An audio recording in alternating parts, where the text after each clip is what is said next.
All right.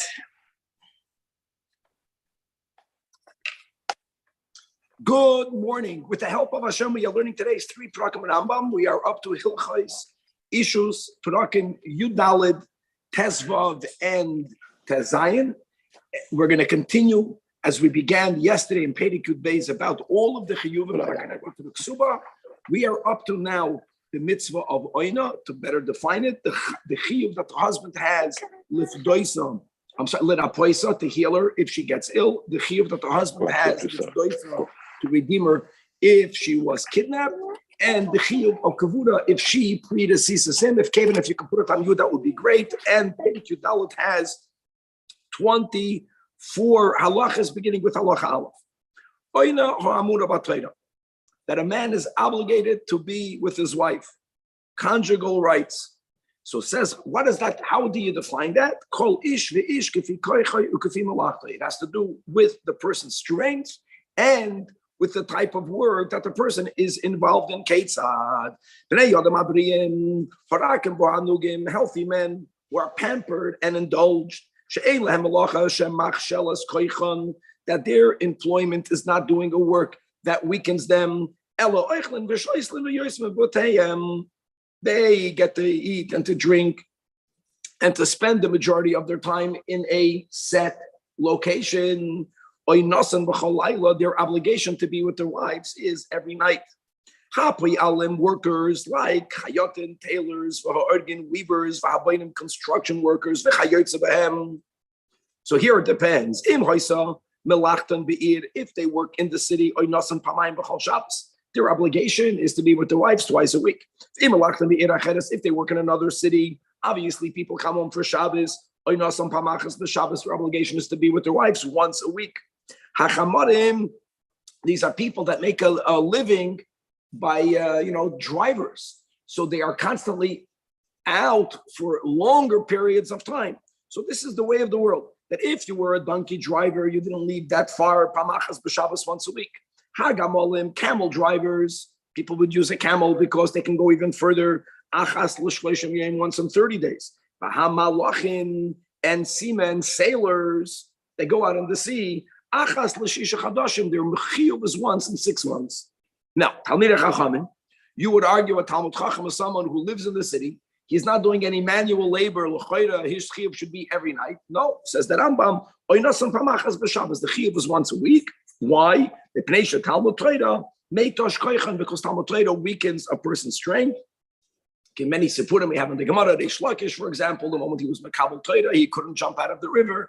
That Rav Moshe writes that nowadays, what we call Talmidei Chachamim, their oin is twice a week. But anyways, that's because we don't learn Torah as much to the level that it's Meitish or Koyach, but it's once a week. And now, since it's once a week, as we learn to Nocha Shabbos, the Derech Talmidei Chachamim, L'shamesh mitasen mileili Shabbos, l'leili Shabbos. It makes sense because since there's a mitzvah of Oinik, as we learned in Nocha Shabbos, so you marry them together. So fulfill your obligation when there's another mitzvah involved, not only to be with your wife, but also for Oinik Shabbos. Okay.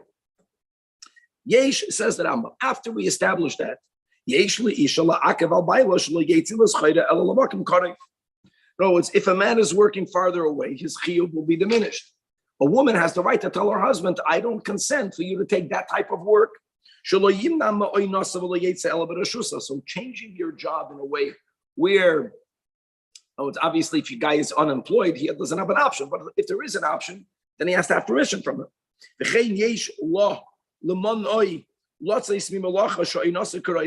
To any other malacha, like when she married him, he was a chamar. Now he wants to become a gamel. Chamar is once a week, and a gamel, we said, is once in 30 days. Or if when she met him, he was a gamel, and he wants to become a malach. Not a malach, an angel, but a malach, a sailor. And now he oinosan once in 6 months, he has to do it with her permission. And that's even if he's going to be earning a lot more money.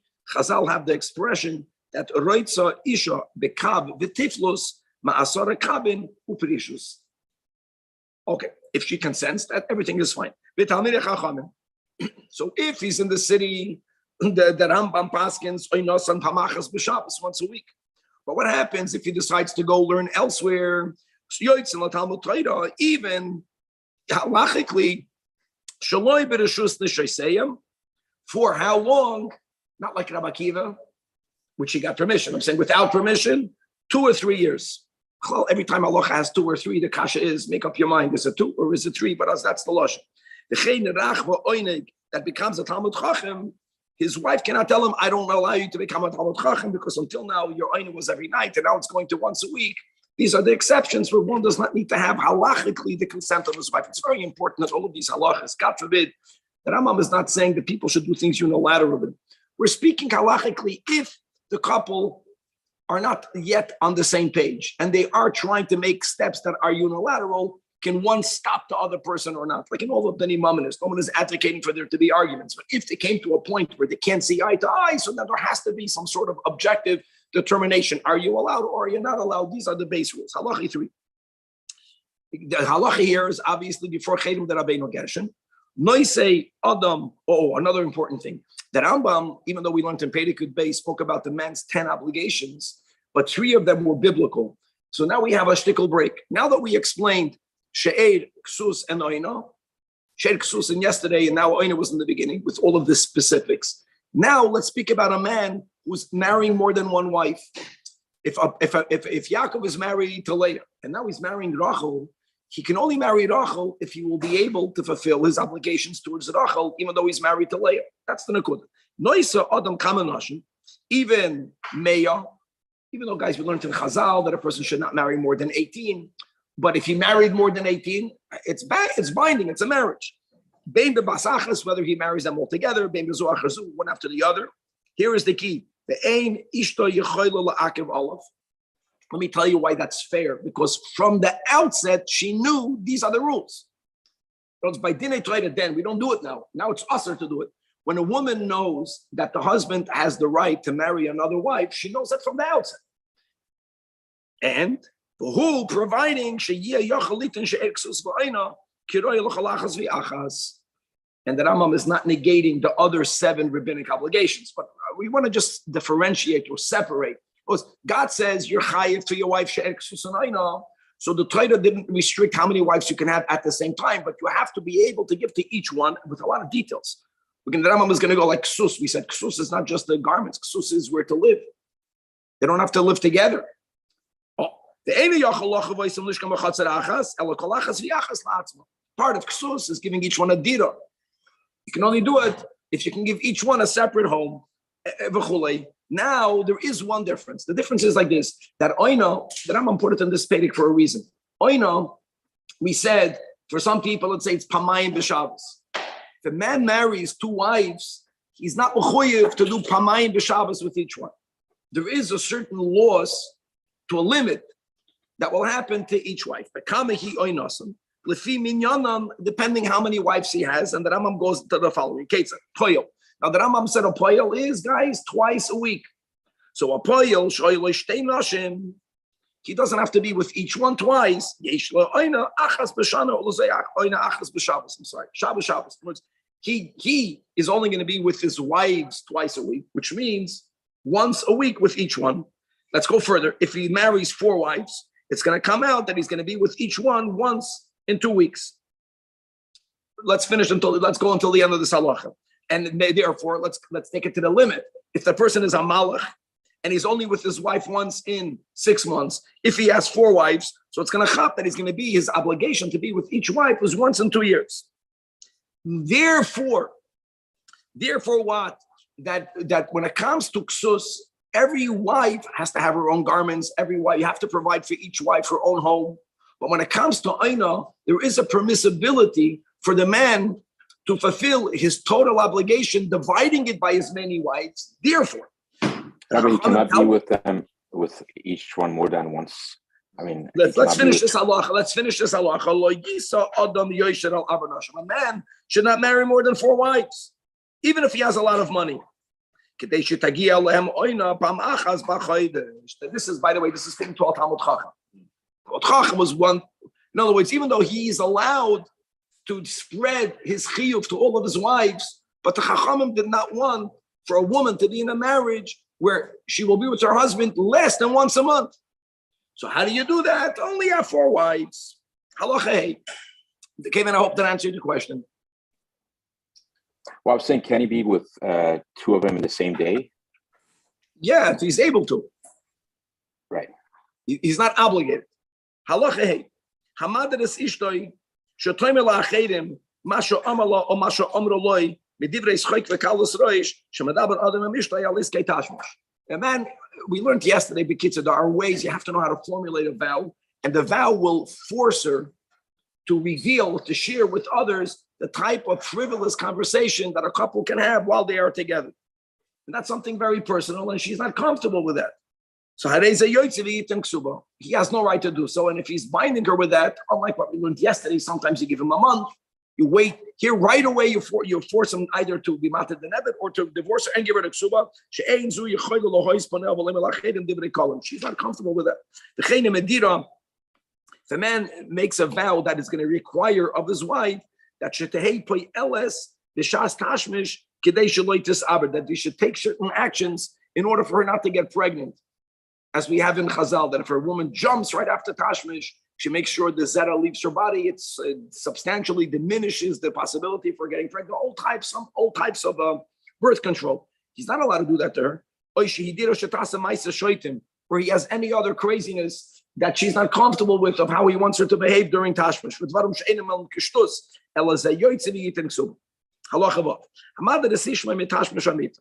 a person makes a vow that is going to prohibit marital relations, no, it's not so simple.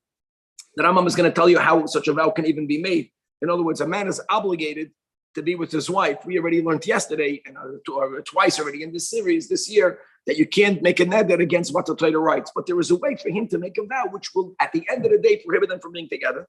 So here, unlike what we had in Allah, if he's trying to make her to share with others how they are together, then they right away force him to divorce her or be mated the neder. Here, he's prohibiting them being together. So you wait 1 week. Shabbos achas mamtinu loy. Yasser al kein yotzivim ksuba. Or yofer midroi. And now you can argue, hold on, there are certain people, if she knew from the outset that his livelihood is from him being a malach, he's a sailor, he's going to be with me only once in 6 months. So why do we wait only 1 week? Wait at least 6 months. The answer is that even the wife of a sailor has in the back of her head, maybe my husband will come home. She looks forward to that possibility. Here, she knows for sure, even if he comes home, they can't be together. That's why it's worse. And I feel and Viniciaisha, implying that if there is no such neder, a wife, even though she thinks her husband is far away, if they're a good marriage, she has in her mind the possibility. I don't have Yush. You know what? Maybe he's going to surprise me and come home and we'll be together. Now, the Rambam wants to define how can such a vow happen, right? We're going to learn Hilchas Nadarim. It's not so simple. So the Rambam explains how you do this. God says a man is obligated to be with his wife. If his vow is on him that he cannot be with her or she's prohibited to have enough from him, that's garnished. And if he took an oath and he used God's name, it's a shvuah shav. As we're going to learn in Hilchas Shvuos. Okay? And my neder and my shvuah cannot be mafkia, a shibud that God gave me. But if he says, he flips it. The man says that I prohibited on me the pleasure that I have from being with you. She's not obligated. So, in that direction, the Torah never addressed directly. And therefore, because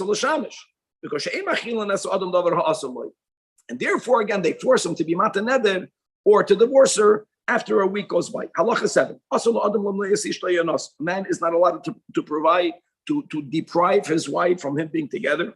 Now, if a man who had the koyach but didn't do it simply to put her into anguish, that person is violating the negative commandment that it says in the Torah. Lo yigra means don't deprive your wife. However, if he got ill, and So he's an oines. So here it says that Rambam Yamtim Shisha Chadashim Achiyavri, Sin She'elacha Oina Gedoyla Mizu. And after 6 months, afterwards, either she has to forgive it, or she can tell the Beis Din, I don't want to live with him. And in that case, since he's unable to meet his obligations, as we learned yesterday, when it comes to the obligation of She'ed or Kesus, Beis Din forces him to give a get and to pay the ksuba because he was the one that's failing to meet his obligations. Now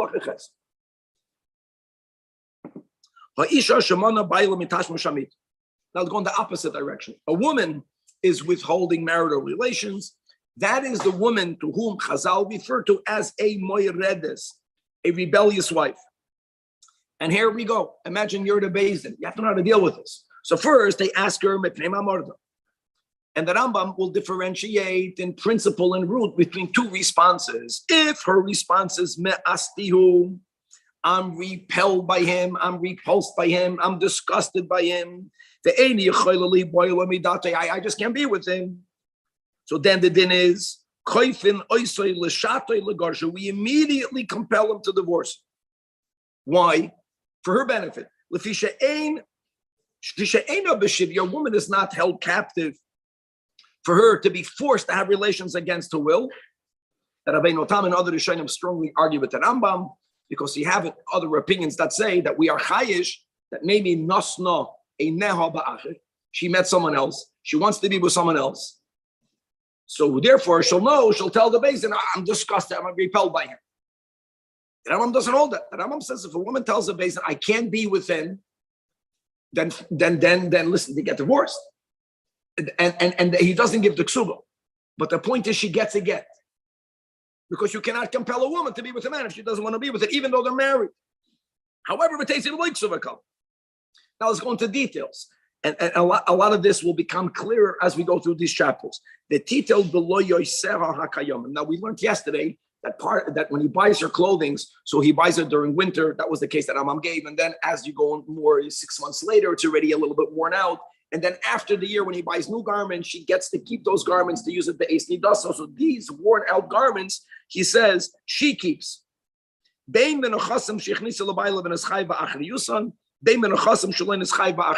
say the words now. We'll learn it when we learn it soon.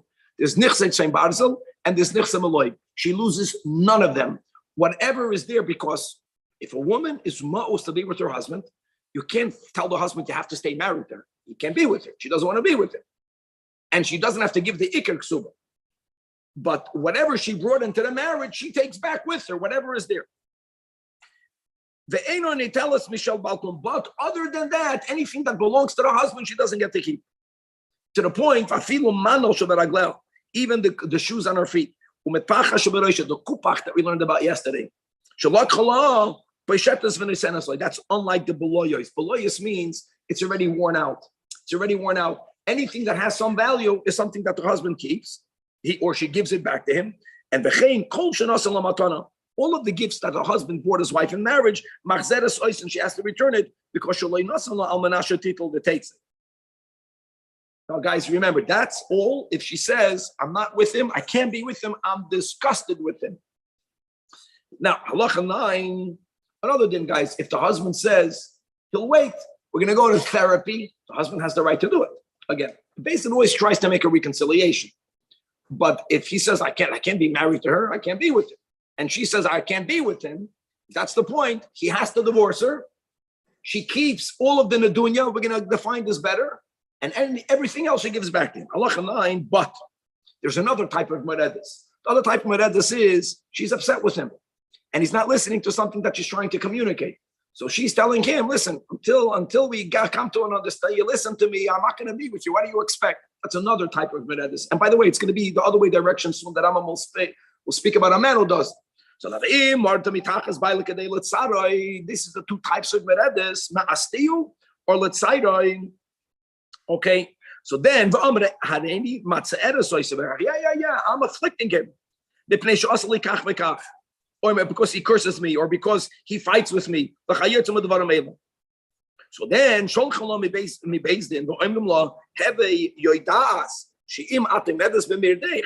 you're going to continue to make your point by not being physically with your husband, then even the Iker Ksuba, you're going to lose.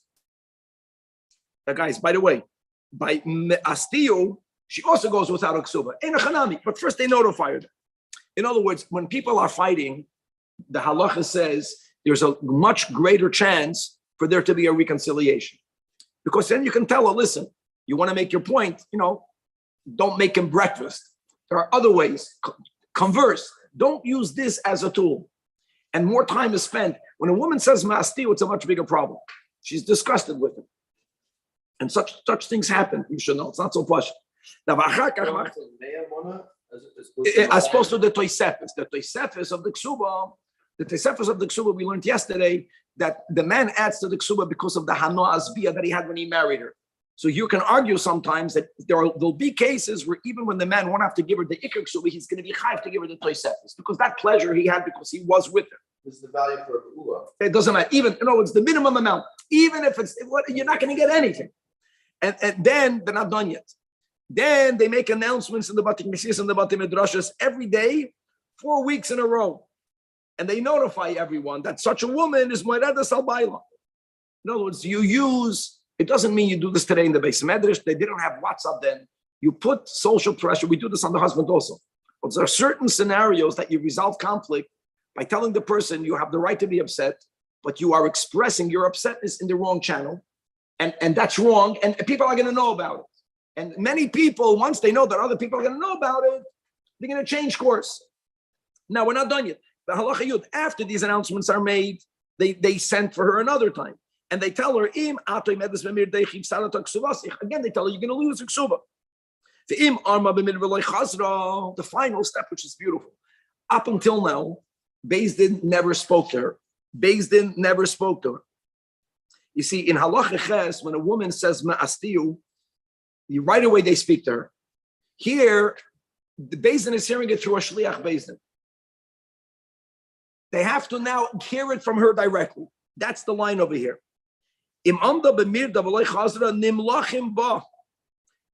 Just because someone told the Beis Din that she's saying the reason why I'm not with my husband is because I'm angry with him and I want to be mitzayed him, Beis Din has to hear it from her mouth. And when she tells it to him, she says emes. Then more than that. In other words, the Rambam holds ma'astiu is a much better justification. The Rabbeinu Tam Mamash argues. The Rabbeinu Tam says he says every woman who's going to want to marry someone else will say ma'astiu. But the Rambam says no. Ma'astiu, she says, I theoretically I cannot be with him. Here she's saying, no, I'm using this depriving of us being together as my way of getting back at him. Here she doesn't get a get for 12 months. Gewaldig. And all of this, guys, is because there is a hope. This is not the punisher. Is that during those 12 months, they're going to make a reconciliation. Even though she's still not divorced. Since he didn't give a get, he'll still be yoidisher, even though he's not giving her mazoinus. Now says that Rambam, even if she's anyways a nida, or we know she has an illness, and the illness does not allow them to be together. Even if the husband is a malach, again, a malach with taches, he's a sailor. So anyways, theoretically, he would only be with her once in 6 months. And even if he has no other wife, a couple has to be married in a way that whenever she's not a nida, and whenever neither of them are sick, they should be able to be together. Even if he has another wife, so you can't say he has another, doesn't matter. Marriage means that the couple has to theoretically be able to be together. Which is similar. We learned about this Friday. And we learned all those dinim, how many months you give her, right? 12 months from the day she was pregnant, from the day that he asked. And not, I'm not ready to get married because I don't have my clothing ready. I don't want to get married because, hey, remember, we have to first resolve this conflict. We'll learn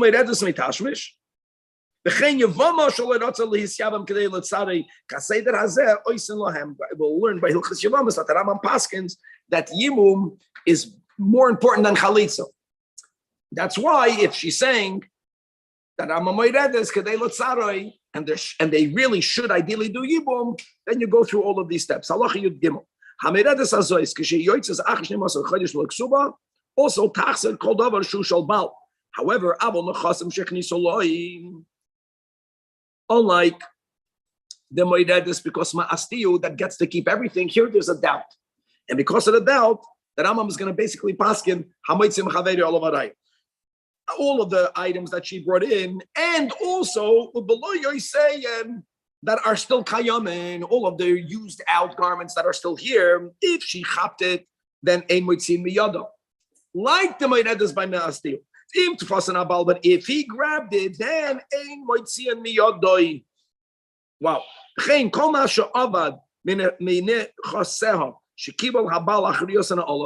the husband, right, ate through the nichsei tzayim barzel, and he's going to have to compensate that question. There's not enough time now. We're going to learn clearly about nichsei tzayim barzel, nichsei meluk.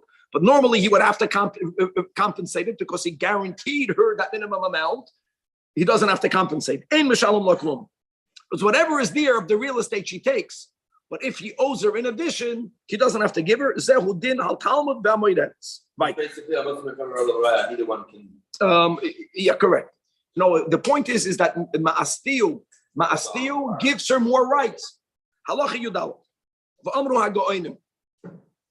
Yesh sheyesh lehem bebabel menhagis achedes b'amoydes.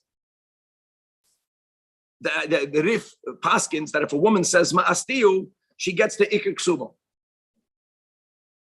Unlike the Rambam, he gave her even more. The Rambam v'lei pashto ois n'hamanagas b'nei Yisrael, and the Rambam u'gedelim cholken aleim b'nei v'amakayim, and therefore u'bedin haTalmud roi litvais v'lodun, as the Rambam paskin. Halacha tezvav. Now a man. Let's go to the man who's a rebel. Hamayra dalishtoi. V'amar. Listen. Hareni zanam afarnis. Money, no problem. But I will any ba'aleh. I'm not going to have a relation with her. I hate her. So you know what they do? Here, you penalize them with money. Everyone, for the woman's social, for the man, penalize them. That they add to her ksuba. How much money? Mishkal sheish, ushloishim, so'eder shol kesef, b'chol Shabbos, for Shabbos, 36 barley corns of pure silver every week. Okay, and let's go see who's going to win. Every week that goes by, he owes her more money. The yeshiv yishamish, koshman shetitza, he leisha. Now, if she says, I'm not happy with the money penalty, Beis Din will force him to divorce her. But as long as she's not force him to divorce her, fine. Now, take him to the cleaners, right? Now, don't think that just because you gave him that penalty, he's not in violation. He's still in violation. The Torah says, lo yiga.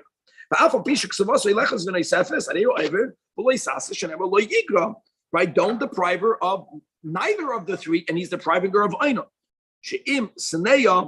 So what should he do? So watch it, just like Ma'astiu. What should she do?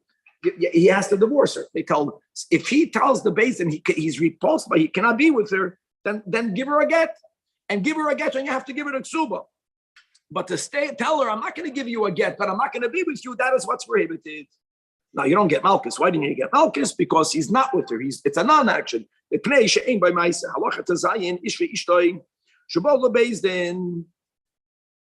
Now listen to this. Mamish, as we had yesterday in Tainus Psulim, what should a Beis Din do? Put yourself in the shoes of a Beis Din when each party is claiming the other one is lying. For example, who I met, Zumayra, this mitashmish. Every time I want to be with her, she says no. No, I'm with him. Or the opposite. And she tells Beis Din, Zumayra, mitashmish, that he's not with me. And he says, no, it's not true. Now, what would you do? Step number one is machlim and batchila. You make a chedem. Beis Din makes a chedem. Al mishu umayred lo yoyde bebeis Din. Some people are impressed by the chedem. Sometimes it doesn't work. So they make the following attempt. Now, guys, we learned already many times, no one is ever allowed to have tashmish in front of other people. But they create a setting in which they're together. So they're together. Then the Beis Din knocks on the door an hour later, and they're still tining. So the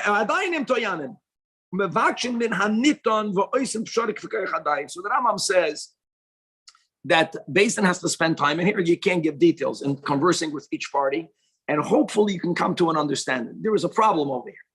So he doesn't define how to do that. You have to have chachma, how to figure out. To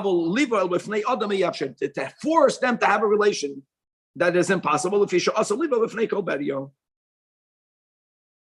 And what's going to be the end of the story? So it's up to the chachma of the dayanim over here. This pshara, there's a problem.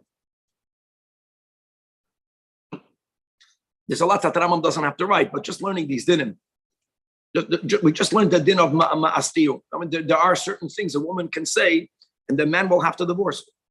She has to know that. So that's a koyach that she has, at least, even though she won't get a ksuba, at least she'll get out, she'll be safe from the marriage. The man can also tie into certain things that if he says that I'm based in, then he'll get the divorce. Of course, we don't want anyone to be wrong with the ksuba, but you do the best you could. Halacha Yud Zayin. What's the definition of that I'm having marital relations with her? So one says it's not happening, the other one says it's happening.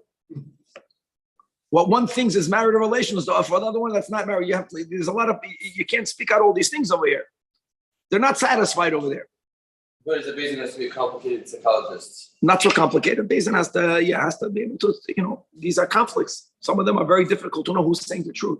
And after you find who's saying the truth, the halacha determines over here. This is easy. Once you know the emes. Halacha Yud Zayin. But Isha Shechalsa. Now we're moving on. So we learned Oina. That was for Aaron, and we wanted to know about Oina. And now, punkt in Yud Zayin, the Rambam continues with the chiyuv of l'rapay. So this is the first of the other 7, aside of the first 3, the other 7 rabbinic obligations. So listen to this. Guys, the best thing is to buy insurance with Fishman, because then the problem is that a man is going to say, how much is the ksuba already? Don't forget, guys, before Chidim the Rabbeinu Geshen, a man is allowed to divorce his wife unilaterally. So we're not speaking ethical. Ethical, what I'm saying now is, of course, not ethical, but just a fear. What's the problem? Problem is that a ksuba costs X amount of money. Sometimes healing your wife costs a lot more money. So that's the word. He has to heal her. And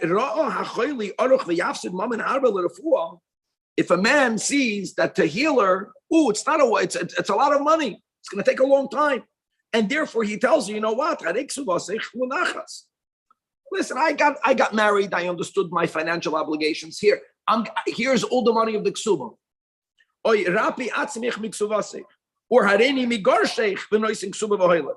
So the din is, by the letter of the law, you can do that. You understand? Because a man can divorce his wife against her, but that's not ethical. The ein oil lasis came. It played that acheretz. In other words, the chiyuv l'rapoisa is however much money that it costs. A man in his mind can say, you know what, I might as well divorce her. The Rambam says, okay, halacha cannot stop you, but you're doing something wrong. Not every money law is ethical. It's unethical. Now, halacha yutches. But one of the conditions of the marriage, wasn't it one of the obligations to take care of her? Yes, but a man, the Rambam is just pointing out the fact that a man can divorce his wife. And by the way, today, even though a woman doesn't divorce, a woman can, anyone can walk out of their marriage. There comes a point where you can't stop them. And one of the reasons why a man would walk out of his marriage is because he's saying to himself in his mind, I thought that this is amount of the money obligation. It's more than that. Next, if she gets kidnapped, he has to redeem her. Now, here's the point. A kohen, we learned already yesterday that when a woman is taken captive, there's a chazaka, halachically, that she would be molested or raped, however you want to go. Now, if she is married to a Yisrael, we don't say, God forbid, that it's done with her consent. So it won't affect their permissibility of being together. But an Ishus kohen that's kidnapped, he has to divorce her, because even if, God forbid, the woman was compelled to have a relation against the will, the kohen cannot be with her. So you don't say, well, the man says, I anyways can't be with her. I'm sorry. You have to redeem her. Even though that she's gonna go back to her father's home. And which means, listen to what's happening. Not only does he have to pay money to redeem her, but he can't be with her. Sending her home means he has to pay for her to get home. And then he has to divorce, and he has to give her ksuba. She doesn't lose anything. He can't be with her. He can't be with her. But if the husband is an Israelite, which means then he must be with her. Now, the this is part of the tragedies of a rape. And as a man, just like Ma'astiu, sometimes these things have terrible long-term effects, almost always, and the husband cannot be with her. So then divorce her, and give her the ksuba, because you're saying you don't want to be with her. We had that just before, but he's the moidet. You see, by the fuah, his way out would be to divorce her. By shavuya, even if forget about ethically, he has no option. She's kidnapped once, and the guy wants $1 million. Here, there's no way out. He can't say, you're kidding? The whole ksuba cost her $5,000, cost $50,000. I'm not going to pay $1 million. No. She's kidnapped. You have to redeem her. Whatever it is. And then if you don't want to be with her, pay the other ksuba money. Halacha yutes ain't mechayvin es abal liftes es ishta b'yasar al dameh. These are laws concerning people being kidnapped, that there is the normal value of redemption. Of course, the Rambam cannot write what that is, but never pay more than the norm. And that's a isur, because that's an isur not on the family members. That's an isur on the community. Because if you're going to give beyond the norm for people who kidnap a yid, that will motivate them to kidnap other yid. Again, this prohibition is not on the family, as we have all these stories in the Gemara. Right? Ella b'mashe hi shava kishar shavuyis hoya domeho yoiser al kedei ksubasa. Oh, but if the redemption money is more than a ksuba, and and he's trying to say, no, I'm going to give the money of the ksuba, I'm going to divorce her now, and let her take that money and let her family add money. You don't listen to him. Adasara doesn't mean a not more. It means I don't care how much more. It's all he has. All of his assets. So be it. That's your obligation of marriage. If she was kidnapped once, but if he redeemed her, and then she was kidnapped again, and now if he comes and tells the base, I know in Brazil, all of the kidnapping groups have an honor agreement that you only kidnap a person once. At least that. Not twice. How ethical they are in São Paulo. How great are they? Banditin. A woman is taken captive and he's not there. So as we learned yesterday, right, by Mizoinus, sometimes Beis Din has the right to go into his bank account, to go into his property, and to sell them. They have to make a hachraza, which means on one hand they're going to get the max amount of money, on the other hand it's going to take more time to get the money.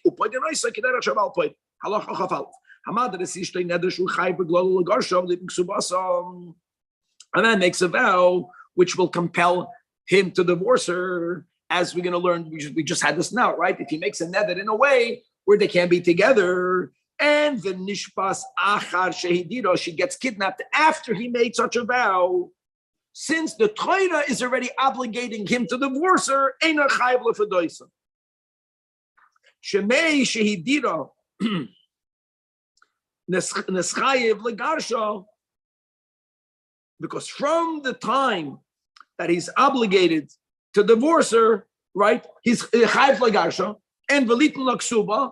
But interestingly, he'll be out of the obligation of lefdoisa. What happens if the marriage to begin with was a prohibited marriage? A kohen married a divorcee, the nishbas, and she was kidnapped. Ein chayev lefdoisa. He has to give her the ksuba. But he tiftas atzma. Correct. 1 second. Asks the Rambam, if that's the case, why did we say before that the Ishus kohen, right in halacha yutches, he must redeem her and send her home? No, at this moment, the moment she was kidnapped, she has a din of a she was an anusa, a din of a zoyna, and he has to divorce her. So why, dear, does he have to pay? So the Rambam answers, because she was not usher prior to getting kidnapped. It was her taking captive that prohibited. Unlike the beginning of Chav Beis, if their marriage was be'isur, then she should know that she loses that right, or that schus of him being mechuyev lefdois. Allah Chav Gimel Meisa Ishta, the final topic of today, this perek, Chiyav Kavura. If she predeceases him, a husband is obligated to bury his wife. And by the way, part of that is to pay, if need be, for someone to make a hesped. Part of it is to pay for people to play the flutes and all other minhagim, as was done by a burial. right? 2 flutes, and one woman that would lament. And if he was wealthy,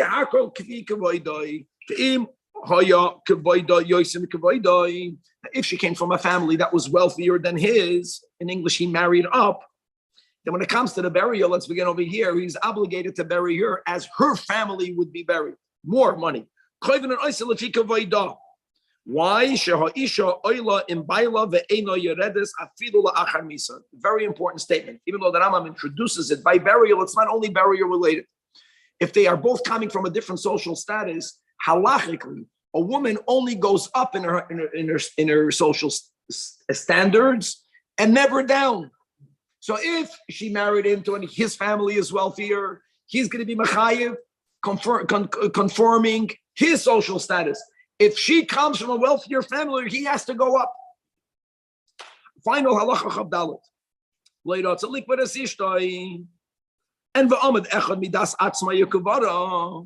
So when it came to mezainas, remember the case we learned yesterday that who asked you to mix in? When it comes to burial, the husband will have to go will have to compensate. So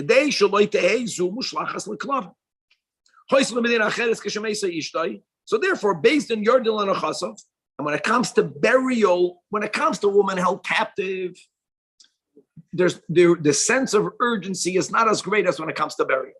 So what Lamai Nafkamina, do you have to make these announcements? We already said yesterday, we'll learn about it later.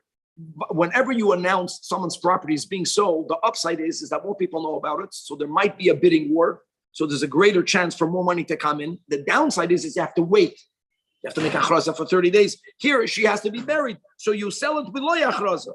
And the koivin and oisel, if imam and abal, or if she comes from a family that is more wealthy than his, then they sell his property until there's enough funds to bury her. I understand that the Rambam saying that here it's no achraza, but by shvuya there's achraza. I would think I mean, of course, the case is urgent, but so too is a shvuya. No, because she's already kidnapped. They want money. They manafshach. And I know this from Brazil. If God forbid something went south, it happens very quick. If they didn't kill him right away, there was a yid, remember a Talmud Chacham, kidnapped him for money, and something happened, and they killed him. If they don't kill a person, it should never happen. They want money. They say they want money. So once things get settled, then the family tells them we're putting the money together, and it happens. Okay, so it'll take another month. Halacha tezvav.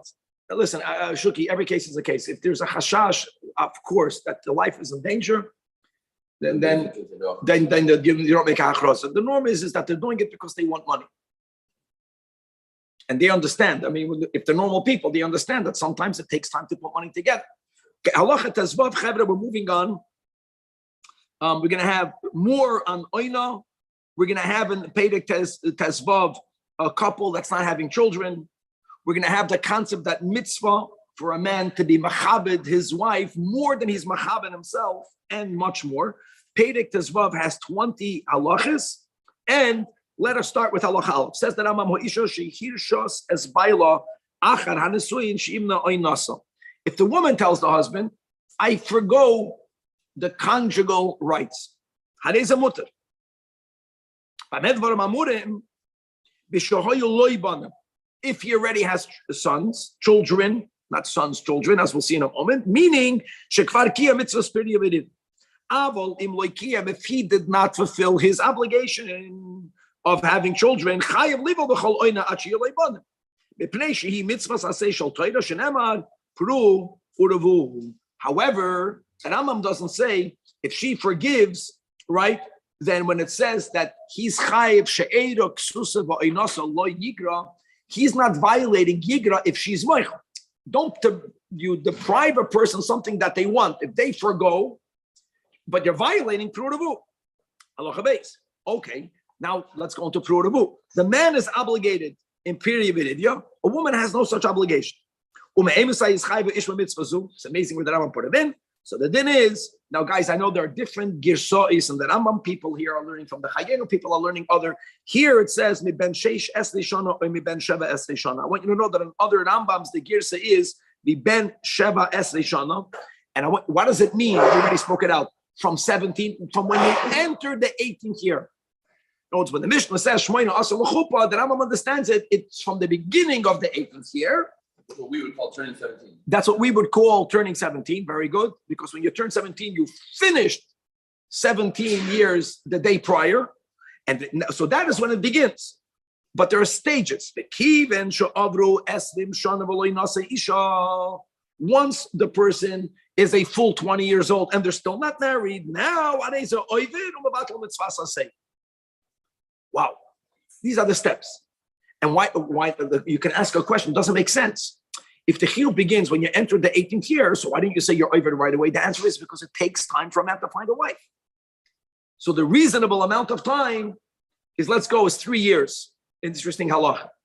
If the Girs and the Rambam, right, is 17, it's or the reasonable amount of time is 4 years. How great is this? After 4 years, if a man is dating in English and he didn't find a wife after 4 years, you can say there's something wrong with you. And God forbid, I'm not being insensitive for the men that are trying properly. I'm just saying that as a normally, in the normal cases, after all that amount of time, you should have found a wife. However, if a man is fully occupied in Torah and he is afraid to marry a woman, not because he's afraid of marriage, but because he understands that the financial obligations will demand of him a lot of time of working, he's allowed to delay it because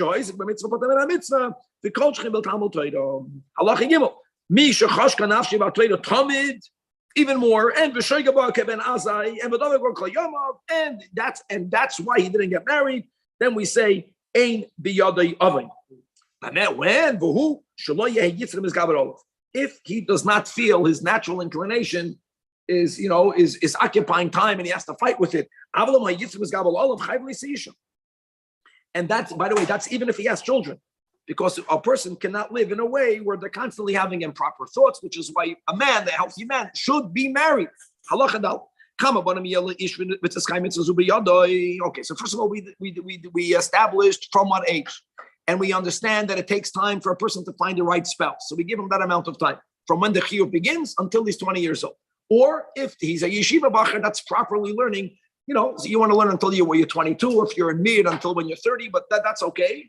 As long as ein yitzrim is gabarol. Now, halacha dalad kama banim yel ish v'yiskay mitzvah zubi yadai. So we paskin zacher unekeva, as it says zacher unekeva bara'am. Now, if the person's son is a sadis, God forbid, if a person's daughter is an islandess, loy kiyem mitzvah. Let's go further. Halacha hey, loy doloi umesu. But prior to his child passing away, his child already had children. Yes, because that he fulfilled it. Now, guys, these are the details. It's one of those mitzvahs that it's mamish not in your power to fulfill it. Who says you'll have children? It's a bracha that God gives us. A man has to have at least a son and a daughter, and he has to have 2 grandchildren from both genders, from both of these kids. It means if a man has a son and a daughter, and they both got married, but one of them has a son and a daughter, he still did not fulfill it. His son has to have a son, his daughter, a daughter. His son has to have a daughter and his daughter, a son. He has to have 2 children of the 2 genders, male, female. He has to have 2 grandkids of both genders from both kids. That is when you fulfill pity of it. He didn't have sons, but he just said daughter. Each one had a son and a daughter. He still did not fulfill it. Yeah.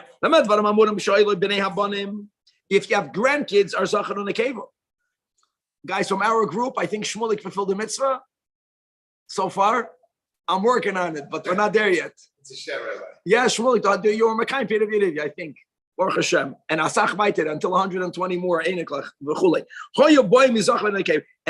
male and the female has to come, you understand it, from a Zachac and a cable, which means, and it doesn't have to be the same. So even if your son has a daughter, even if your daughter has a son, you're also good.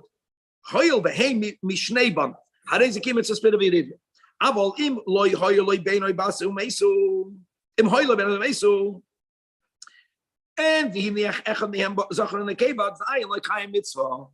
Rambam have to write Umesu? I don't get.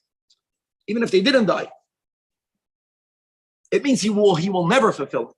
Because if he only had a son and a daughter, and his son, let's say, God forbid, his son never had kids, and the son passed away, then even though the daughter will have many children, God willing, a son and a daughter, grandkids, he will not fulfill it because he has to have grandkids, both genders coming from both. From his kids. From both of his kids. Yeah. In other words, your son, all of the children that your son had for you is considered one. All of the children that your daughter has is considered one. And since you have to have both genders, so it has to be 1 and 1. Halacha vav. You say more details. If a man was a non-Jew and he had kids, and then he converted him and his children, so he has Yiddish kids, he fulfilled the mitzvah. Wow. Now you did not fulfill your mitzvah. Because by Goyim there's yichus after the father. By Avadim there's no yichus at all. So they're not yours. Halacha zayin. Only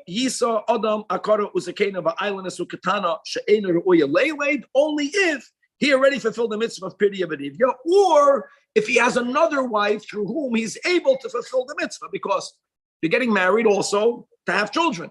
If you know that she's an akara, or a woman who's after the age, after menopause, or she's an islandess, then how can you, and that's even a ketana. In other words, a man has to get married, as we're saying over here. If he doesn't, he's violating Pru Revu.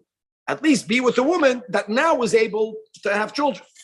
Nasa isha v'shohasi ima eser shana v'lo yolda. Hareze yoytze v'yiting suba. The Rambam paskins. Oy yisa isha haru'oya leiled. If he's able to fulfill his obligations, as we learned in the last chapter. In other words, even before Chedim Rabbeinu Gershon, a man who only has enough money to support one wife is not allowed to marry another wife by claiming the first one doesn't have children. Divorce her. Okay. If a man doesn't want to divorce his wife, he's not marrying a new wife.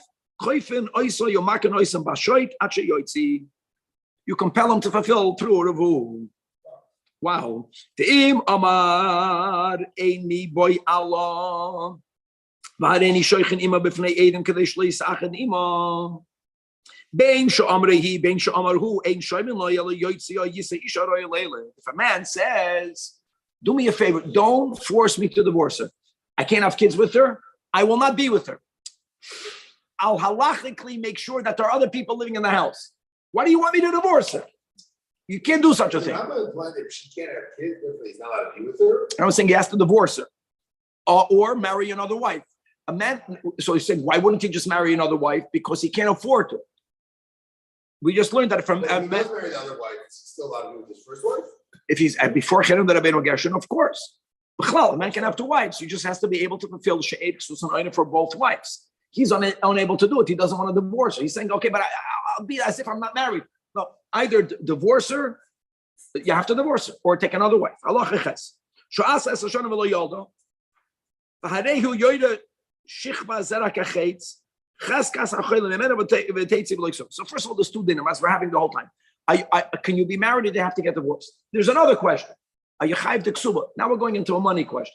So now we have to halachically determine, under the circumstances, before today's technology, the presumption of whose reason is it that you're not having kids. So if that's the key, if a man who's having relations, if when the zera leaves his body, it shoots like an arrow, the only one that would know that is the woman. The man won't know that halachically. She'll feel that. She'll know that. So then if it's Yerek Echetz, then the presumption is she's the reason, and therefore she doesn't get the ksuba. But that's only the Iker ksuba, but she has the Toisefes, as we just mentioned, that the Toisefes ksuba is for the Hanoaz Bia he had when he married her. That is Chay. As we didn't learn yet, we're going to learn soon, that even though she loses the Iker ksuba, right, mekachtos, because I didn't know she's an islandess, but she is like Teisefes, guys, we're going to have this in Perek Chav Dalet. Okay, but the im ain't a Yerek Echetz. Now, how would you know that? Because she's saying that she'll be, we're going to see soon. What happens if he says, so halacha says, you're the reason why you can't have kids. Today, you're going to use a medical examination. And that will make the difference whether he's chayv or divorce. You have to divorce. Is there a chiv ksuba? Now, what happens if there's a machlekes? He says, it's because of her medically. She says, I know the halacha believes her, not him, because she knows it more than him, whether he's Yodik Echetz. However, like we learned, what's this chashash? Maybe she thinks she's not certain, and anyone is making a claim, not without certainty, that's causing me money loss, should be put in chayim, because he has to pay the ksuba, and then he has to give the ksuba. And if she says, what happens if there's a doubt? So what do we say by ksuba money? What do we say by money? So the engo ikek ksuba kameshavan, because hamed mama mechaskas ba'ala ba'chetit and bavadish ein yodik echetz. Now, when she says he is not yodik echetz, he says I am. When it came to Tainus Psulim, right, Pedek Yud Aleph, I mean there was a reason. There the Chachamim gave them honest to him, but there's a reason. She'ein Adam, right, Toirech B'Seudo Mafsidai. Why do we give them honest to her? She will feel and he won't know. What happens if the woman is coming to Beis Din by saying we have no kids? And more than that, she's saying then you know what happens? You force him to divorce her and he has to give the ksuba. She has no obligation to have children. So why does she have even the right to bring it up? Nevertheless, a woman has the right to say, I'm not obligated to have children. I want to have children, that when I'm older, I have children to help me. It doesn't mean that's the only reason. Oh, it's a woman who says, I want to have kids. That's the meaning. Because even though she's not obligated in the mitzvah, she has the right to demand a get because he's unable to give her a child. And she's saying it's his fault because he's not Yodik Echetz. And we believe her over him. So yeah, she has that power. But not the Tosfos, because whenever a man in this case is compelled to divorce her, but the ikek ksuba he has to pay her.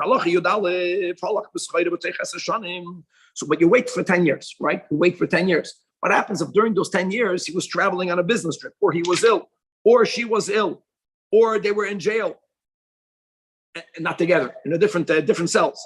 You have to know how to count to 10 years. What happens if during the 10 years she had a miscarriage? So then you recalculate the 10 years from the moment of the miscarriage. Now, even though 10 years did not pass, and therefore, even during the 10 years. It's interesting that the Shema, how much do you can force him? I'm not clear from the Rambam. If he claims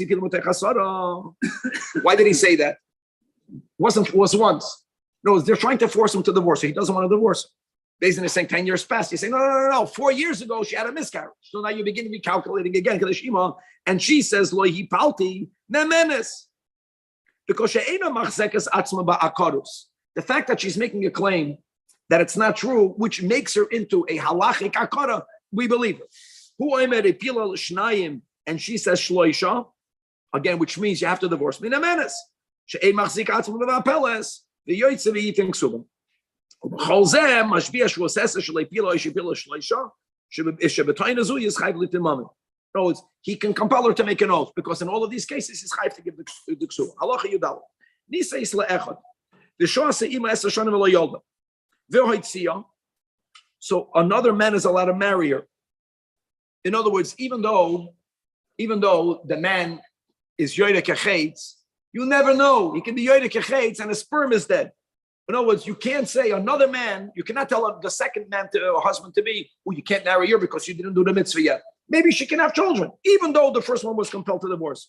But if she marries her second husband and she's with him for another 10 years, here twice makes a chazaka.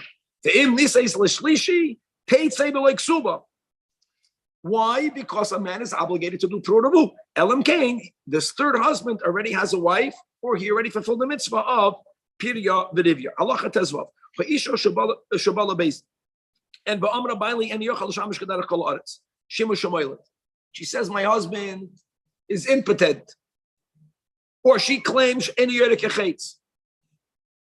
Guys, it's not that they were married for 10 years and she's explaining why. She comes right now. So then Yasu Adayon Pshara means you have to engage them.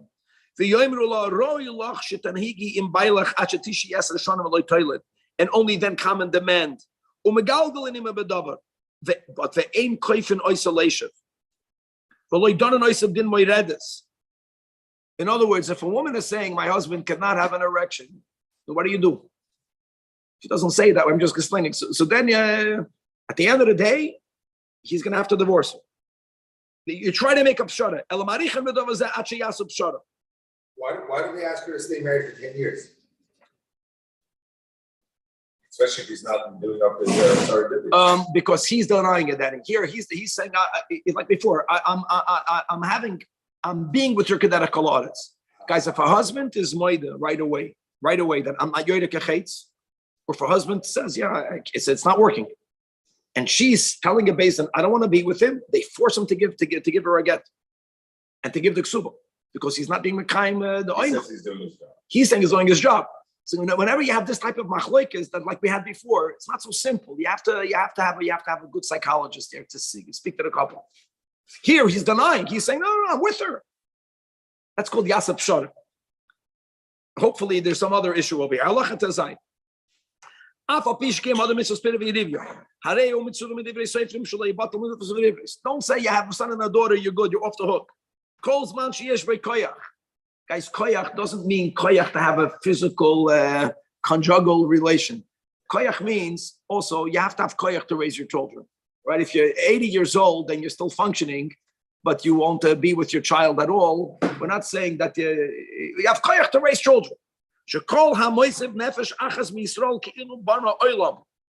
V'chein mitzvahs chachamim he that shelo yeshev ish v'lo isha. Why? Because normal people have hirudim if they're not with a wife, or at least knowing that they could be with their wife. That in itself takes away the hirudim.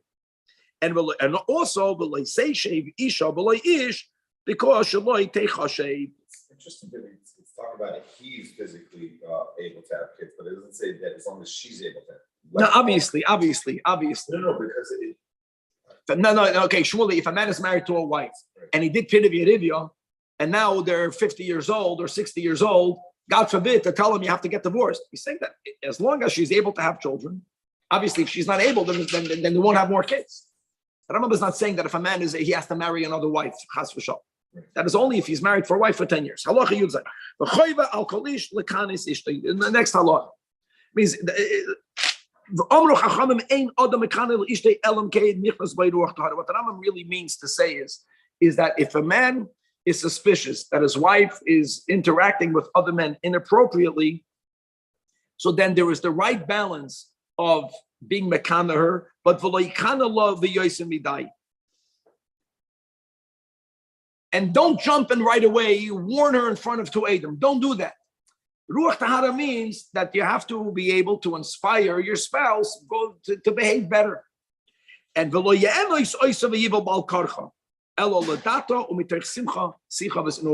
these interactions have to be done in a holy way, which means there's simcha, there's sicha, there's a consent. And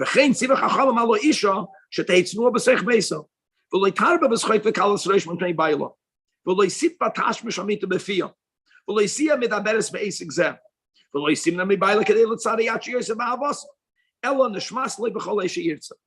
ותיזור מקרויביו ובני ביסוי, or she can behave in a certain way that's going to arouse jealousy, כדי שלא יעבור all ברוח קינו. ותסרחק מן הקיור ומן הדוימה לקיור. הלוכה יוטס, וכן ציוו חכמים, שיהיה אדם מכבד אשתו יוסף מגופי. A man should honor his wife more than he honors himself. And he should love her the way he loves himself. According to how much he can afford, the more he should give her. He should not cast unnecessary amounts of fear. The Yedibura ima benachas, v'lo yeh otzeif, nor roiges. These are the two not good emotions. Don't be depressed in your house, and don't be angry. And Allah chachaf, v'chein siva chachanim alo isha. That shetehei mechabedes es bailo b'yoyser midai. V'yeh aloi aleha moira. V'sasa kol maseh al piv. V'yeh be'eineo k'maisarei melech. V'halechas b'tavas libo yumenachekes kol sheyisna. Zeu derech kol b'nei Yisrael hakadoshim hatohoyim b'zivugam. B'drachim eilu yiu yeshuvim noah u'mishubach. Final halacha today. I'm finding Perek today. Perek to Zion. Now, I know it's 7:25. Perek to Zion has 31 halachas, and it's bigger than Friday's 31 halachas. It's a very big Perek. Now we're going to learn about Nichsei Tzayin Barzel and about Nichsei Milug and about getting your ksuba money. So let's begin. Halacha Aleph. It's Gabaldik. Hanechasim shemachneses ha'isha l'bayla. If a woman owned stuff prior to her marriage and she's bringing that into her marriage, bein karka, whether it's real estate, bein havadim, whether it's slaves, bein metaltal and removable items, they're not called ksuba, but they're going to be called nedunya. Guys, ksuba. So now we have already a third category. We have Ikeda and Trespass ksuba, which is money that she did not bring into him, but he's obligated to give her by the fact that he married her. The Iked, right? Ba'ula, meya, psula, masayim. And if he chooses to add, then you have what we learned, and we're still in middle, Perikud Beis, the Tanai Ksuba, obligations that he has to her, 10, rights that he has from her, 4. But now there's other finances connected to the Ksuba, and that is if she brought in to the money, and that's called Nedunya, dowry. Now there's 2 general types of Nedunyas. One is the husband was Mekabel Achrais and Nedunya V'nas V'Reshusay. So let's get Shmuley. She brings in she owned a piece of real estate. You evaluate that real estate when they get married. If at that time it was worth $1 million, one way of wording it is that the husband is chayav to give to her if he divorces her or if he predeceases her $1 million. And that property belongs to him, so to say, which means that if it gets devalued, his loss. If it gets more valued, his gain. That's called these makabel achrais. And in pachas aloi, that property is called nichsei tzayin barzel, iron sheep. Iron sheep is the agreements that they would have when they would give their sheep to a shepherd. Is that what I gave you, you have to give back to me. So here also, it's not that she wants that property back. She wants the value of the property back. So the risk is on him. But he's considered more of an owner on it because taka, it's almost as if he bought it and he has to pay her if he divorces her or if he predeceases her. Now, another type of nedunya is called nechsem eloig. It continuously is considered hers. And if the real estate value goes down, she owns less value. If it goes up, she has more value. But during the marriage, the user fruit is something that he's allowed to keep. The word meloig means plucking. It's like when you pluck a feather off the chicken, you're not taking the chicken, but you're taking the feather off the chicken. So their income, the real estate, the produce, or whatever, that goes to him during the marriage. When they get divorced, that property goes back to her. And if when she got married, it was worth $1 million, and now in LA it's worth $40 million, then she earned the $39 million. If it comes after the marriage? If it comes after the marriage, we're going to see soon. Okay. Halacha base. She inherited money. It's going to be all nechsem alog. Okay. V'chein kol nechasim sheyesh leisha shelo yechnisu oisem labala. Property that she bechlal did not bring into the husband, and it's not written in the ksuba. Shmuley, that's the answer. So a woman gets married. She tells her husband, she makes a prenup. You have nothing to do with this property. Or she became owners of it after the marriage, right? Like, for example, her father passed away or anyone else who's moedish to her after she got engaged. We're speaking about a case where all this was during the engagement or after she got married. All of that is by default called nichsem elug, which means that she owns it, but always during the marriage, halachically, the owner gets the user fruit. Again, the Rambam says we will only use the word ksuba when it comes to the ikar ksuba and the toisvus ksuba. Tonight ksuba, money that he will have to give her when they get divorced is from the Nedunya because she brought it in, or because she had it after they were married and he had the user fruit and now she takes it back. Halacha again. We already said that ksuba is midrabanan. The din ha'toisefes is kedin ha'ikar. V'lo tiknu l'gvoisa kol zman shetirtza ela harei kechoiv shekavu lo zman. Ve'ein ha'ksuba negbeis ela la'achar misas habal oy im gersho. Now, when the Rambam says kechoiv shekavu lo zman, it's the same. Obviously, also not the same, because when I owe you money and there's a specific expiration date, I know when that will be. Here we don't know, but it's something that you owe later. If a husband has different types of real estate, guys, good, medium, and bad doesn't mean worth more, worth less. I can have 3 properties, they are all worth $1 million. Good means that when you put it up to sale, it sells immediately. You monetize it immediately. Bad is you have to wait a long time, but at the end, you can get that value. It's bad because, or it's far away. So let's say it's a field. I would much rather have a field right outside the city. So when I go to work, I only have to commute for 20 minutes or versus to commute for 2 hours. So the rule is, ksuba, guys, not Nedunya, ksuba. Don't forget, she did not bring in ksuba money. He owes it to her. And the Chachamim estimated, it's enough for him not to be kala be'einav lohitzia by him owing her the money, even though he only has to give the ziburis, and she's going to get married, even though she'll only get from the ziburis, because what tav lemesav tanu lemesav armalu. Halacha dal. The chayin is that keshetovei ligbois achar moisoi loisigba ad shetishava benekitas chayfis. She has to make an oath like this, guys. This oath is a rabbinic oath, but as we're going to learn later at the end of the Rambam, some oaths rabbinically are ke'ein da'orais. You have to hold an holy article. Watch the oath.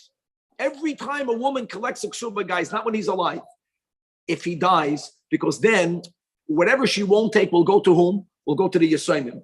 So there's a special protection we give to the Yisayimim. So what does she have to do? He has to take an oath, because it is common and it's appropriate for a man to make sure that his wife won't have to undergo difficulties collecting her ksuba money. So maybe while he was still alive, there was a certain gold coin or something, and he says, listen, this is for your ksuba money. Maybe he did it. She swears that her husband left her no such money. Or she never sold the ksuba to him.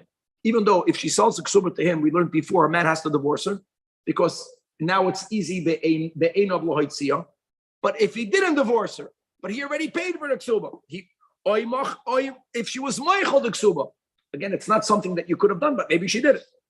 The shaman law kol she'oleh, another detail, when she's collecting it from his estate, this is not after a divorce, this is after death. She's taking it out of the estate that belongs to the orphans. So all of her possessions that technically, legally belong to the estate is deducted from the ksuba. More details later. In other words, how many of her takshitim does she get to keep? How many of her clothing really belongs to the estate? Whatever belongs to the estate prior to collecting it from land, maybe she's already in possession of. Unlike a divorce, if he initiates the divorce, she gets her ksuba without taking an oath.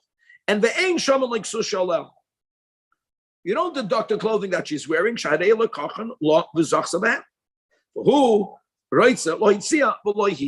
there's a big difference in halacha who initiates a divorce. Coming back to death, there was many demands. Remember, that's called the shvua to get a ksuba. We're going to have this shvua a couple of times in the future. Halacha. The chayin eskinu shalei tigma ho almanik suvasa elamin akarka. She only has the right to collect it from karka. Guys, that means that by din Torah and by the din of Chazal, prior to the times after the Talmud, if a man passes away and he leaves no real estate, and Beis Din she can't collect her money. You know what changed? What changed was there was so much gullus by people that it wasn't the norm that everyone passes away owning real estate. So they changed that. The Go'onim changed it. The Eino Goiva Mishvach Sheshavchu Nechasim La'acham Yisrael. Another day. Let's say that her ksuba Ikeda and Trespass was, let's say, $500,000. When he passed away, his real estate was only worth $400,000. After he passed away, until when she collects, the real estate became more valuable. They worked on it. They built something on it. She has no right to that. She only has the right to collect from the real estate that was there when the husband passed away. Another thing.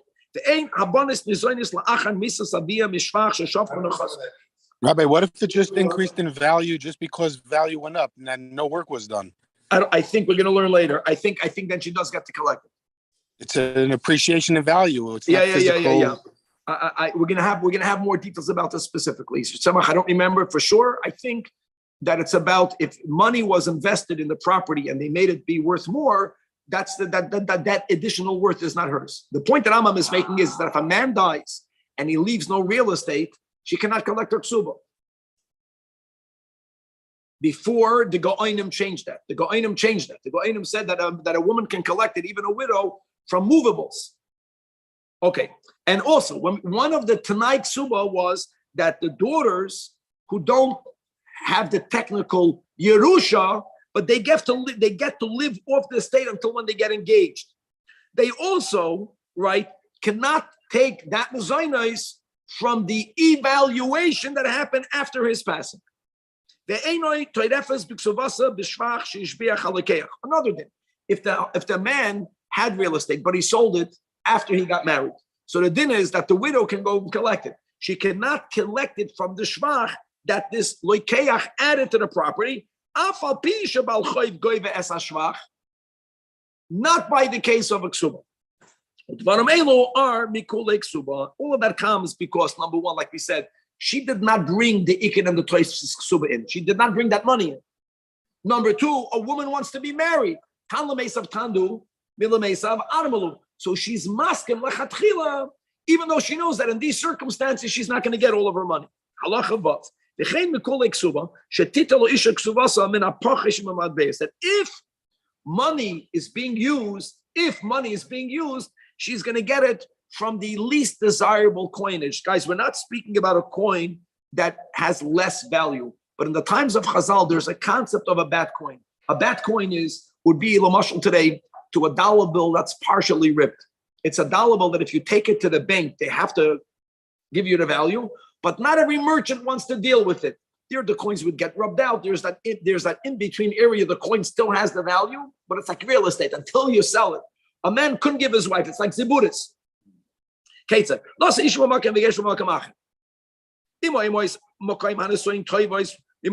Like certain currencies, it's the same value, like a dollar. A dollar, let's convince ourselves, us Americans, a dollar is the best currency. And you have the Brazilian real. Now it's 5-1. So a man, they get divorced in Brazil. He can pay her to the ice. Or the opposite.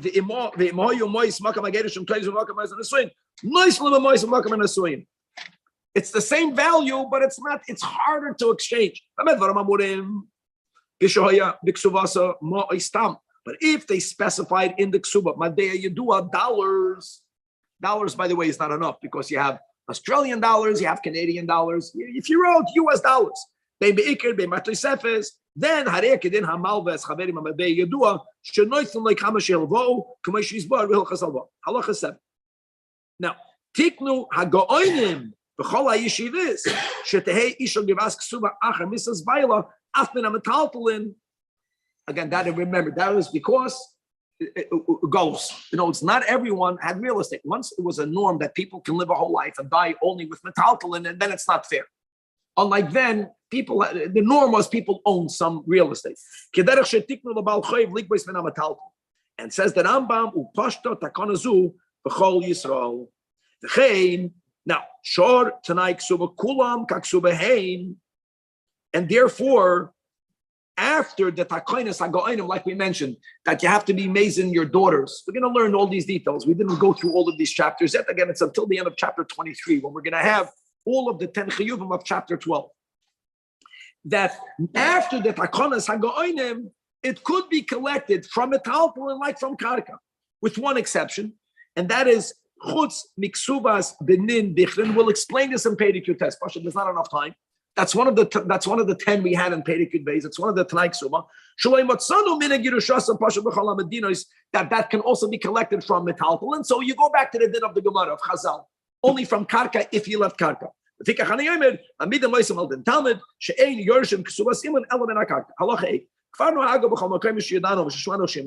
That what? That they should write in the Ksuba, what do we write today in the Ksuba? You guys, you remember the Nusach? Afilo min glima the al kasfai, even from the shirt off my back. Now you understand why they write this in the Ksuba today. Because since we're doing something that's not from this man of Chazal, it's not so binding. So when you write it in, they would write it in. And because sin is a Tanai Shebamamoin. That means even though, guys, the Rambam is not taking away the koyach of the Go'ainim, the rabbinic power after the times of the Talmud were diminished because all of the Jewish people did not live in one area. And really, as we learned, what empowers the Takanas Chachamim, not just because the Chachamim made the Takana, but because the majority of the community accepted it upon themselves. Once the majority are not living in the same place, it's not that binding. Mitzat Sheni, the Rambam is saying that this Takanas HaGo'ainim, to his knowledge, was accepted everywhere. That an almana can be goyve even from a telephone.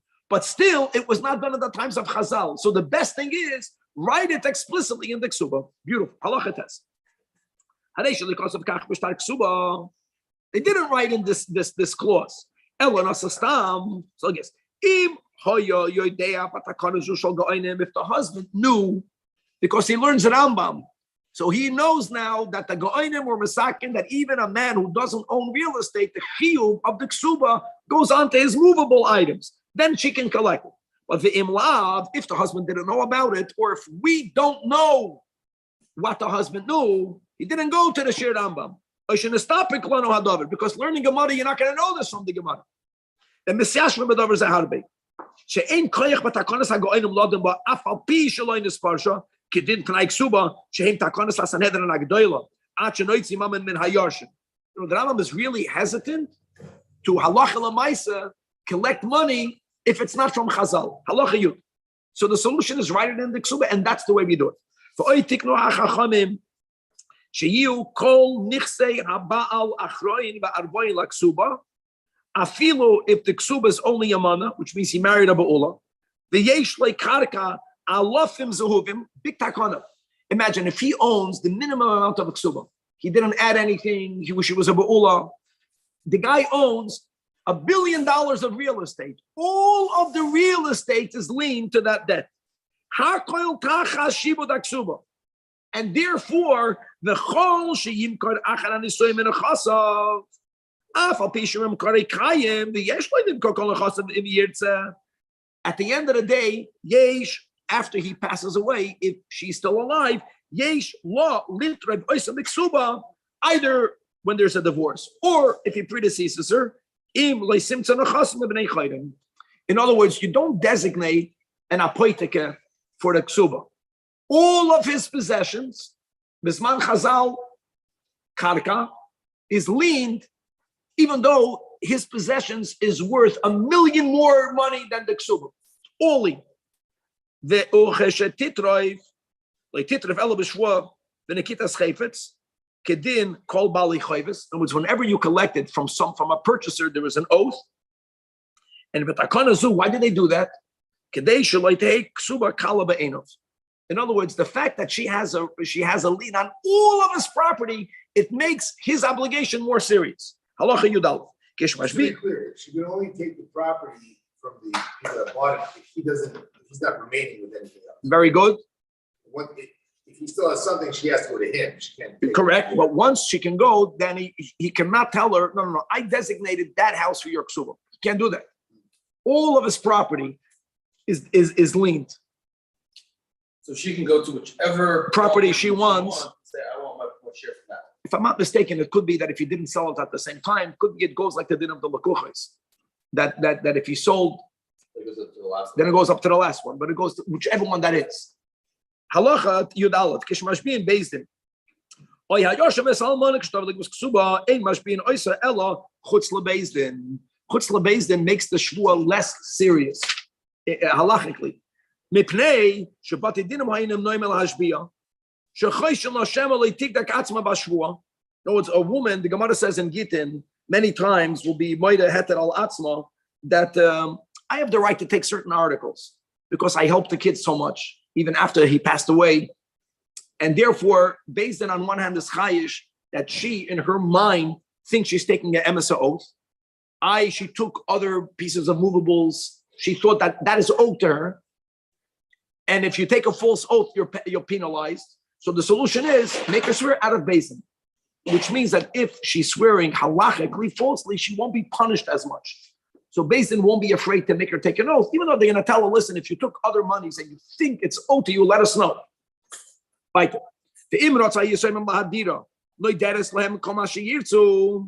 they don't want to make her take an oath, they want to make her take a vow. No, it's if you're not saying the truth, if you're taking money, in, then make a vow that all of the food in the world is utter on you. Do that to her. Umadira said that is done by basin because there isn't a penalty for making such a vow. The penalty will be only if she breaks the vow.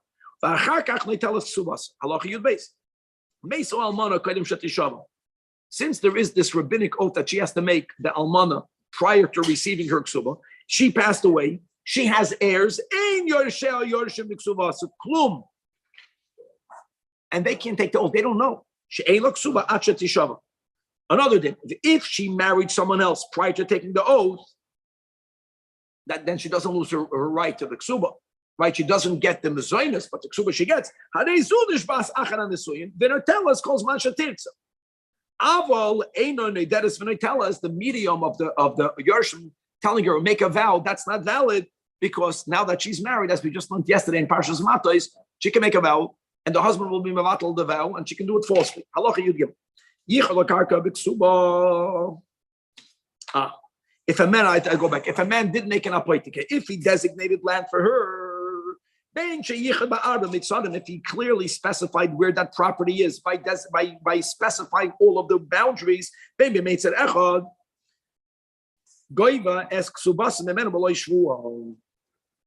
know what happens over here? The fact that the husband designated the property implies that he's not going to give her the ksuba because he already designated the property. It makes it easier for her to collect. We're not going to think that the husband gave her something else. No, because he designated the property for her. And they are kayamin. Tell us,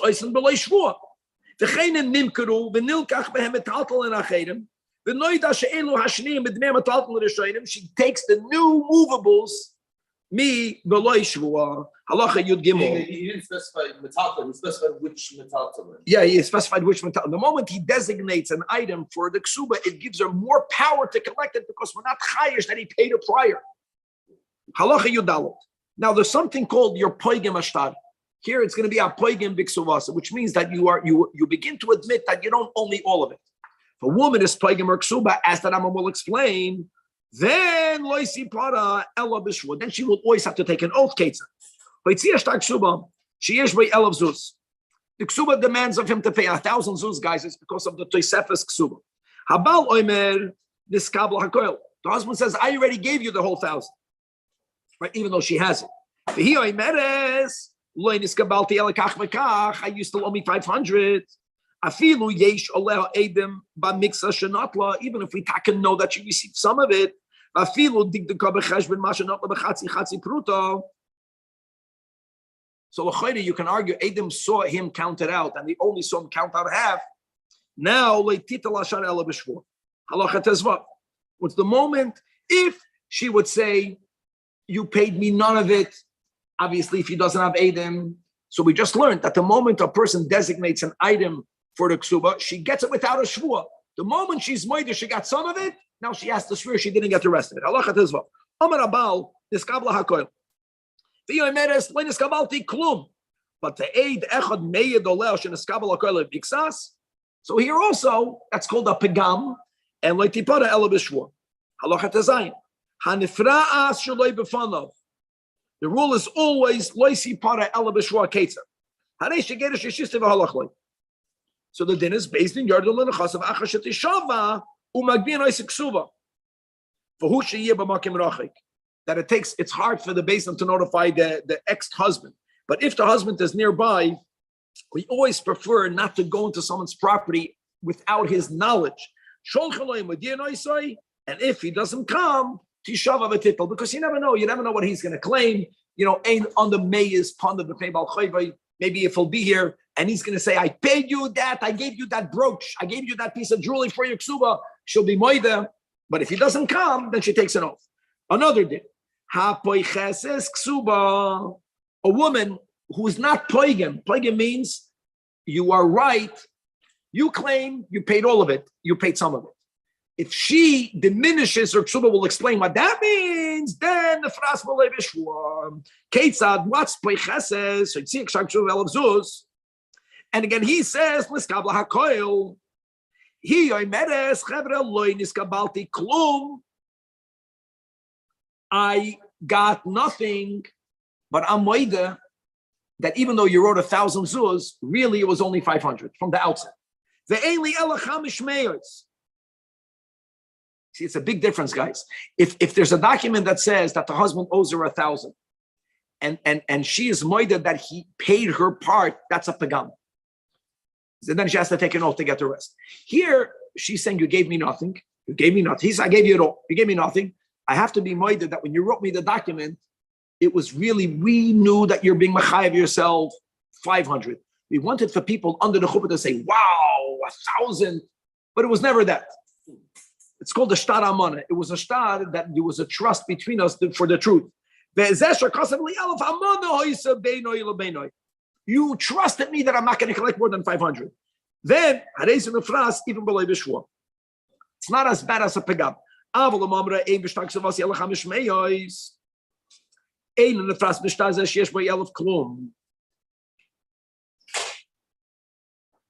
Why should I bitla oisan?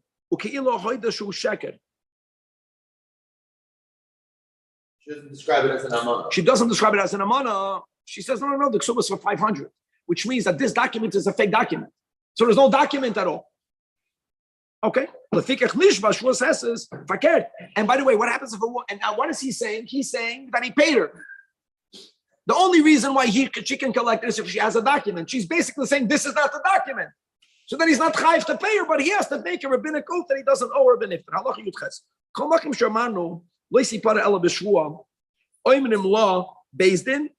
What they tell her is swear and take. That's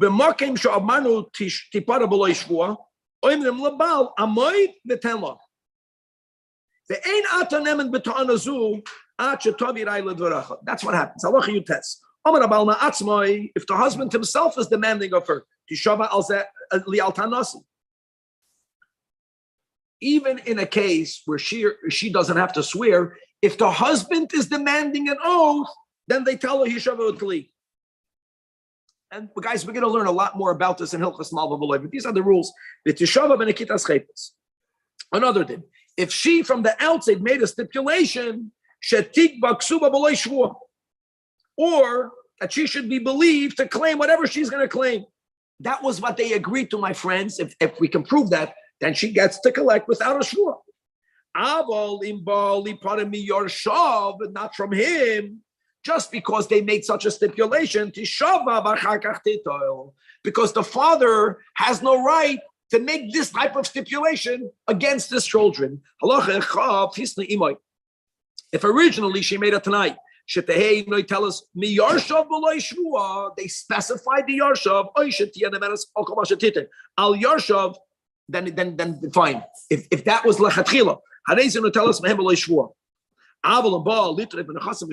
but if she's coming to collect not from the Yarshav, but from property that the husband owned but then sold during the marriage, then like titur ela b'shua. Afal pishe min abal she'ein tanay abal moil ela olav, and if explicit on the Yarshim, abal hafsid mama nachedem ein moil halacha chafalaf almana shoy shtag suba yoytz mitachas yoda nishbas v'goyba ksubasa la'olam. Guys, the nishbas is what we learned in the beginning of this chapter. She always has to make an oath that he didn't give her something for a ksuba, and that's even if she's only collecting it after 100 years. And you should know that an almana will not collect the ksuba so quick. As we learned, and we're going to learn more details, that part of the Tanai Ksuba is that if she becomes a widow, she gets to live off the estate until she begins speaking shidduchim about other men, unless she goes and collects her ksuba. So what happens if it took her 100 years? She can collect it then. Then, if she lived in Beis Baila, or whether she moved back to a Beis Avia. In other words, one thing, guys, we don't say that at a certain point she was Michael the Ksuba. You know why? The Gemara says, you guys are learning Ksubas, because if a woman is Michael the Ksuba, she's going to give it back. The way you Michael the Ksuba is by giving it to the Yarshim. She has the document, she can come and claim it. The aim ain't but if she doesn't come with the document, ain't wa klum. Vafilu ikr ksuba. Vafilu trava biyoy misas baila. The chena grusha. Afilu ksuba ain't la achan toitzik sar ksuba. You know why? Because it's normal. When you pay the ksuba, what do? Give me back the ksuba. Her not having the ksuba, and she has no claim. So there you expect her to have the ksuba. Then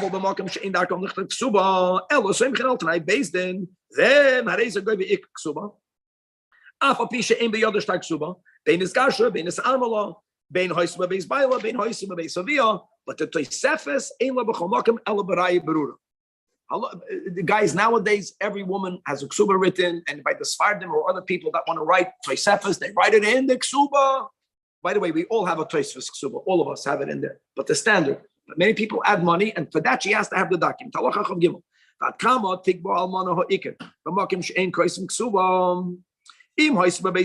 If she lives in her husband's house, but if she returned to her father's home, then only 25 years. Guys, this is the makim that you don't write a ksuba, which is why she doesn't have a ksuba. Because if she would not have forgiven it, she wouldn't have been quiet for 25 years. If she's living in her husband's estate, which means that the orphans are there supporting her, a woman can say, I never demanded it because they're supporting me. But if anyway she was being supported by her family, then she would be toiveya it. Even if she's living the Beis Aviyah. But if any one of the heirs are bringing her food to the Beis Aviyah Matapol Ba, then she can collect her ksuba even after 25 years. Because she can claim the reason why I was quiet and I never demanded my ksuba is because, I don't want to collect something from those who are supporting me. And therefore, all of this is b'makim that there's no ksuba. So, but it's 200 zuz. The husband or the yarshim say, "Ba'ula niseis," and therefore I only owe you meya. So, im yesh edim shiro she'asalam and hagais, they were there by the wedding, and people who were psulas got married differently. Like minei simcha or malbus yadua or a certain type of crown. That's a raya. And he has to give her Masayim. And if she cannot bring such Edim, so guys, again, it's money. Money, what's the rule? But if the husband is alive, that's your bona fide Moedim Amixas, because he's Moed, I owe you 100. She's claiming you owe me 200. Okay, so then Moedim Amixas, and she was the rice. The Neman Hakotan Lahoid, when he's an adult, I remember, even though I was pre-bar mitzvah, that she wore that type of white dress. That will be a simon. Nasas loplanis meaning absolutes. By the way, a white dress is not a raya at all today. Today, women that were married more, they wear today anything goes.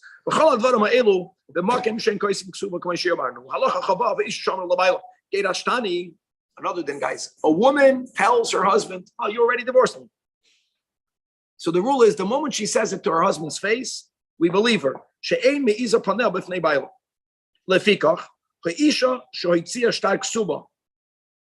And she doesn't have a get. And she tells the husband, "Give me the ksuba." He says, "I never divorced you." She says, "No, you did."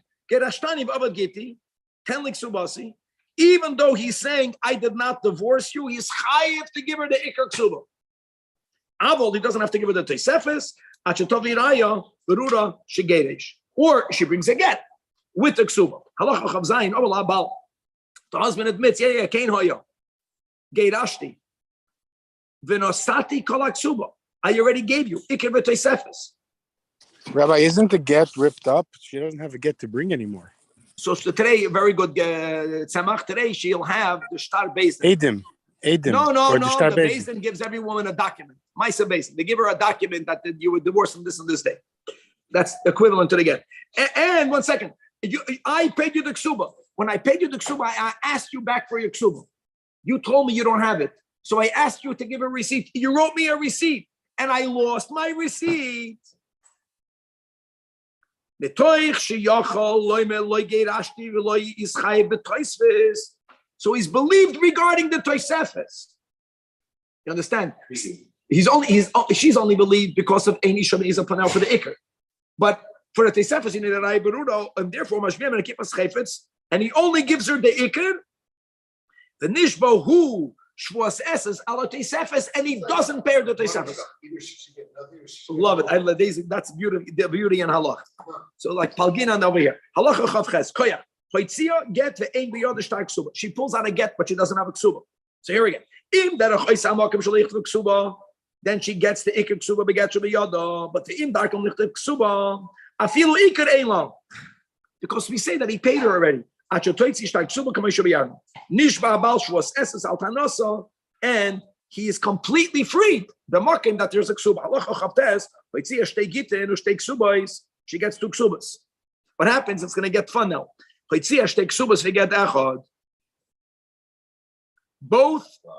ksubas are written prior to the date of the get.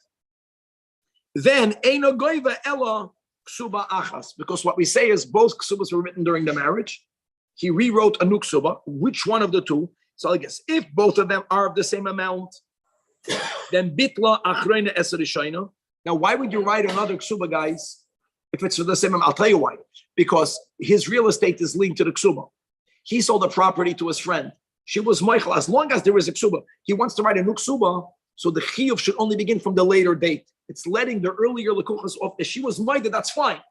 And that's why they wrote it. She was Michael the Shibud, but they can be married because he owes her the ksuba. But if there's 2 guys, both, the key is this man of both ksubas is before the date of the get. Then you know what? She gets to pick the goiva be'ezram shetirtza v'tebat lashniya. And everything will make sense. In other words, the second one, he wrote another ksuba. The second ksuba, guys, has more money, but it's from a later date. You understand? So she benefits and she loses, and it's all for her benefit. She gets to choose which one she's using. She'll collect from the earlier one. She's going to get from the kuchais, but she'll get less money. Now it's the opposite. There are 2 get, and there's only 1 ksuba. You know what that means, guys? I'll tell you what this means. A man was married to a woman. He divorced her. Prior to her collecting the ksuba, he remarried her. And when he remarried her, he told her, let's use the first ksuba. That's what happened over here. So there's 2 gitin and there's 1 ksuba. So eno ksuba achas. Because that's the emes. In other words, he's not mechuyev if she agrees to get remarried based on the first ksuba. So it's not going to be kala be'en of lo hitziyah. How great is that? Shamakadosh and shishi v'chzira stam al tzivasa d'shoyin echzira. Hitziyah get the ksuba achar misas bailam. So here what happened, guys. A man is married. He divorces her. He remarried her, and he died. Im get koydem l'ksuba. If the date of the get is prior to the ksuba, so goyva beget ze iker ksuba. Im ein darkom lichtav ksuba. And however,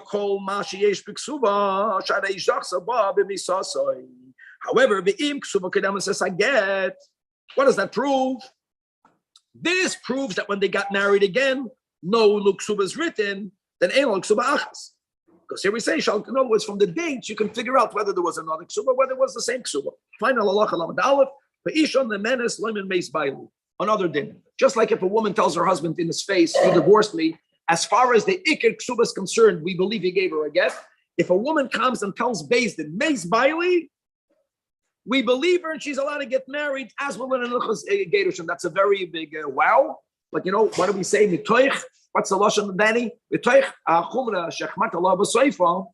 that if the husband comes back, she's going to be usher in the first one. And the second, we are lenient by giving her that ne'eman.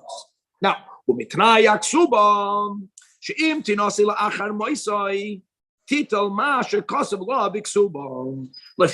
put this all together. If a woman comes to the base and she says, Meis Baili, right? Hitiruni li nase,